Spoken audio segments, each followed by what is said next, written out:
This is the Diamond Select Pacific Rim Uprising Bracer Phoenix action figure.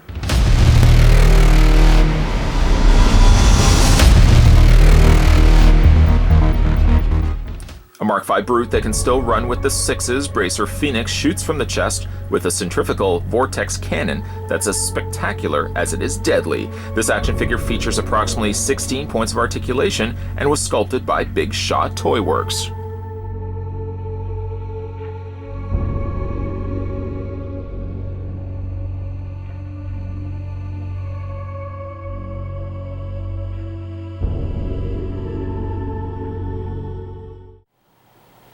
Bracer Phoenix is small, considerably small. Proof is in the pudding. The tape measure tells us that this figure is about 6.5 inches in height. In fact, to prove that theory further, let's bring in the other figures that we had a look at. Here he is next to Saber Athena. And the first figure that we had a look at, there's the Bracer Phoenix next to Gypsy. And I've almost even got it, well I do actually have it, in the exact highest to lowest settings, or highest to lowest comparisons here. Yes, he is definitely smaller of the batch, but that doesn't necessarily mean that he doesn't bring something to the table. Sadly, one of those things isn't accessories. The only accessories that come included with Bracer Phoenix are a pair of fists. Currently, he has a pair of open hands in the socket areas, but the only other options that they give you are closed fists. I would have loved to have seen him come included with his Morning Star weapon, and ultimately he does not come with that. So just a pair of fists come with him, and that's all you're sadly going to be able to get. The figure itself, despite its size, is actually a nice looking figure. It's definitely a lot more stable. The legs feel a lot more secure. And he's just a very bulky, chunky sort of Jaeger here. Where he doesn't seem to have the finesse or the sleekness, for that matter, as the other two Gypsies, the other two Jaegers that we had to look at. He more than makes up for it, I think, in bulkiness. Like, he's a very stocky sort of Jaeger. On the front of the torso area here are his Vortex guns.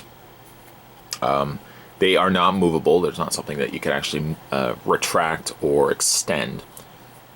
The color of him, as best as I could describe it, is almost like a cream-colored beige.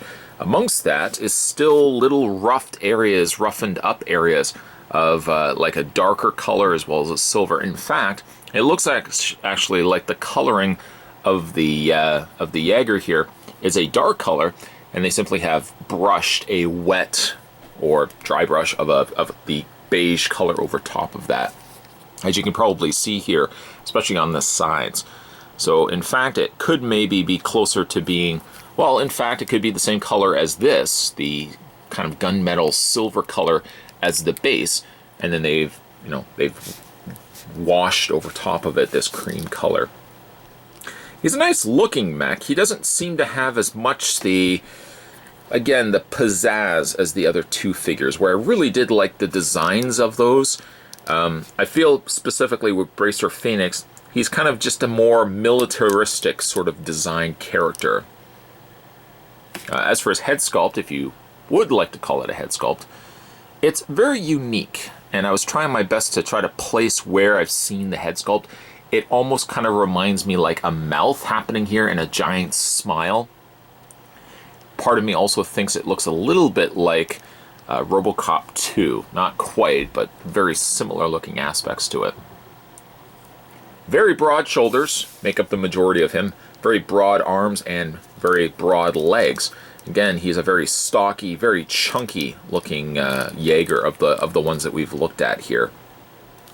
Luckily, he does have peg holes on the undersides of his feet. He also benefits from the fact that he has hinges in his toes, which I don't believe, if we just put him down for a second here, bringing in the other ones that we looked at, no, there was no toe articulation happening here on Saber Athena. And of course the other one that we had to look at first and foremost, yeah, Gypsy Avenger also doesn't have it either. So it only really is awarded to Bracer Phoenix that he does have the additional articulation happening in the lower foot. I say he, I mean, it's really just an it more than anything else. So let's talk about his limbs here. Limb-wise, I don't have a problem with him. He does look a little spindly, but he doesn't have nearly any of the issues that Avenger had, Gypsy Avenger. He has very stiff-feeling joints. In fact, looking at it, it looks like it's been pegged by a ball joint, and then simply has a swivel area here happening, allowing the legs to move forward and back.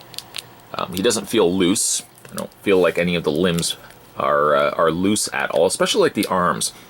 It does, however, mean that he is a little bit more limited when it comes to his posability. Not necessarily from the lower half, but I feel like the top half of him suffers a little bit.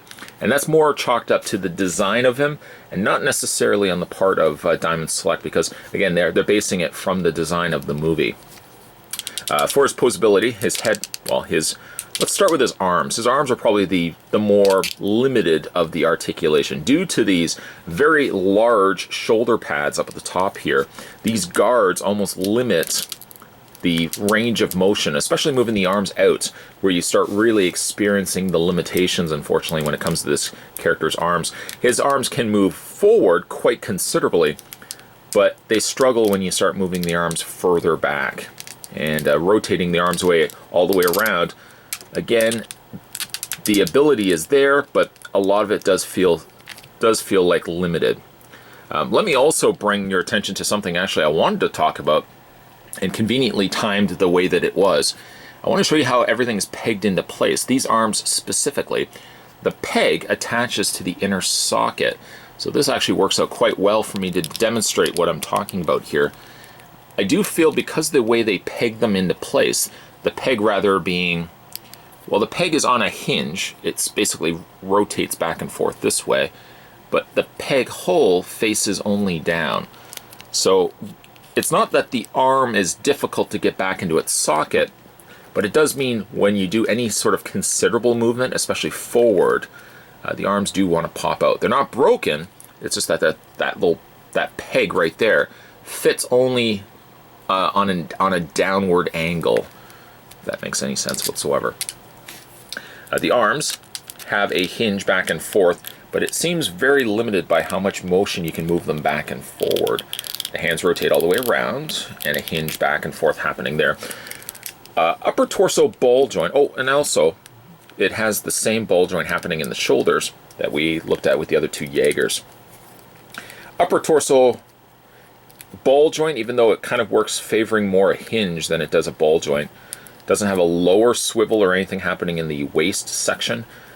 Legs considerably have motion moving forward and moving backward as well. That's about all you can really do when it comes to the splits, the legs being able to move outward like that.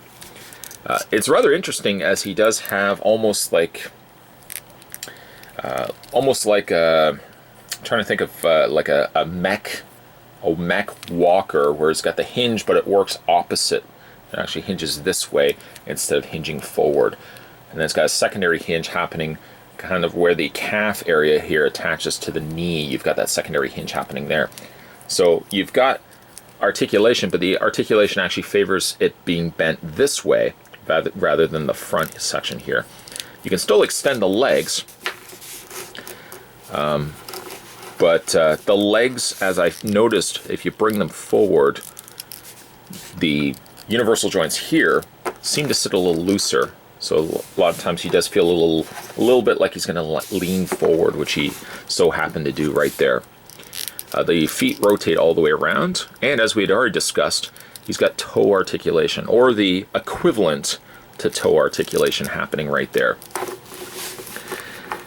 Unfortunately, he is a little limited, a little sparse when it comes to his additional accessories. Of course, the Morningstar ball and chain, so to speak, that he has in the movie would have been a nice addition. Sadly, he doesn't come with it, but he's still not a bad-looking figure. I don't think he's my favorite of the three. I would still award that to either Gypsy Avenger or Saber Athena. I'm kind of on the fence as to which one I like more. This one I would consider more the bronze, but he's a nice contrast to the more sleeker designs that we looked at with the other Jaegers. despite the design limitations of Bracer Phoenix, I think Diamond Select gave us a pretty good outing with this particular Jaeger. Sure, he doesn't have the wow factor that the Saber Athena and Gypsy Avenger have. Those two designs are not only sleek, but also colorful as well, and they benefit from having a ton of accessories, where sadly Bracer Phoenix here only comes with a pair of closed fists to get him going. I wish, if anything, they could have included the Morningstar ball and chain weapon that he has in the movie, and sadly this figure just doesn't come included with that.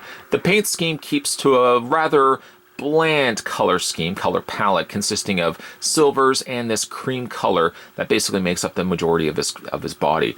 It's not the bright orange colors that Saber Athena has, nor is it the bluish gray colors that Gypsy Avenger has.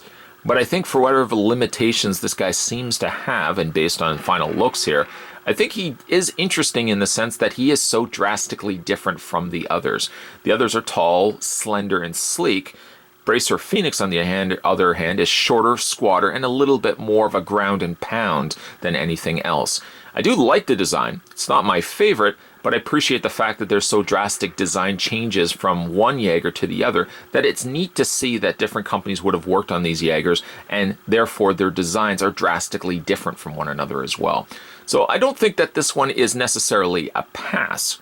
I think if anything, if you were to pick up any of the Pacific Rim, the new Pacific Rim Uprising figures from Diamond, I would certainly go with the Gypsy Avenger, the Saber Athena, and I would pick this guy up to complete the set.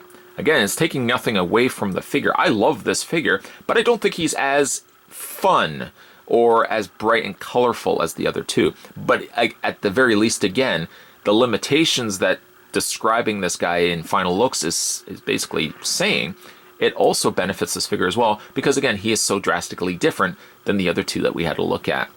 Today we were having a look at the final figure from the Diamond Select Pacific Rim Uprising, and this was Bracer Phoenix. If you guys haven't had a chance to hit that little subscribe button down below, make sure you do so. If you also wanted to check out more offerings from the folks over at Diamond Select, there's not only a playlist on my channel, but you can also head over to their YouTube channel and see some of the upcoming releases before they hit store shelves. More videos will be coming your way, guys. As always, thanks for watching. I'll see you guys next time.